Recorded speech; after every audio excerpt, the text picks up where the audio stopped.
Today, we're going to talk to people that manage or lead people in the workplace. And the question for you is, are you a defensive leader? Our personal commitment to being a highly effective and successful communicator should never stop. We have sole responsibility for the words we choose and the approach we take. Join me as we discuss various topics that can help us be outstanding communicators.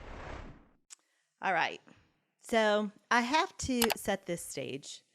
I was in corporate and I was leading a fairly large group of people.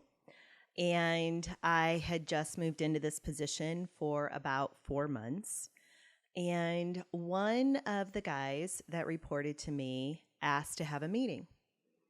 And so he proceeded to let me know that I was making him crazy.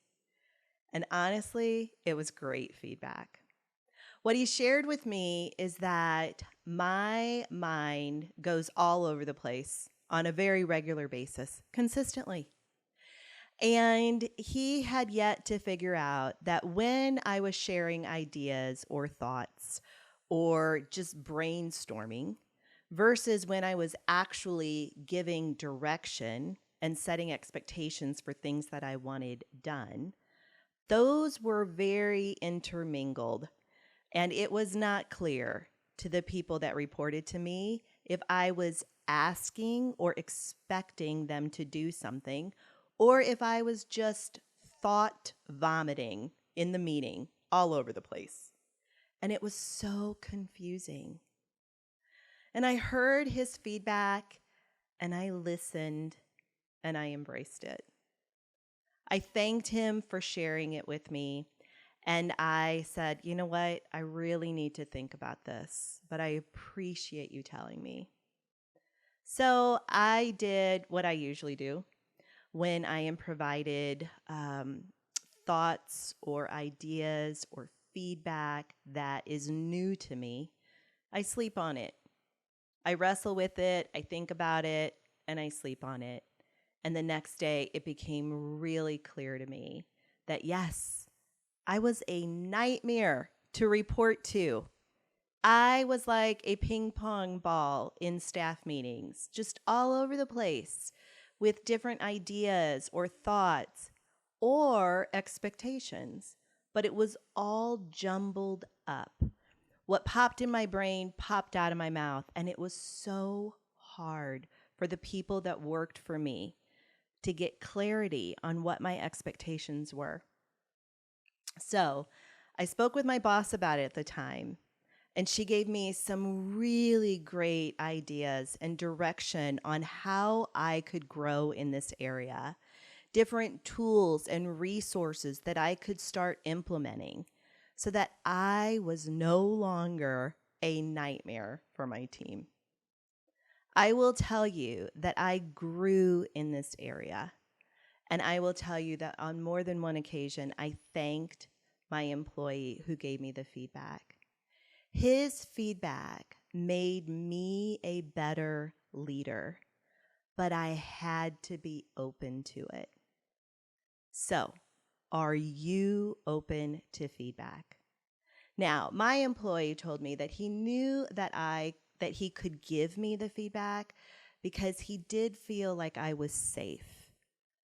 Are you safe for your employees to share feedback with? I'm not going to pretend or say that I've always been open and safe for feedback. I haven't. I've grown in that area too. But when I look back and see the value of the feedback that I've gotten about my own behavior and how much that has made me a better leader, it's priceless. So again, back to you. Are you safe for an employee to give you feedback? Are you open to it? Are you open to thinking about it, sleeping on it, wrestling with it? Maybe asking for more clarification about it. Are you open, or are you simply defensive? Look, it's hard to coach defensive employees.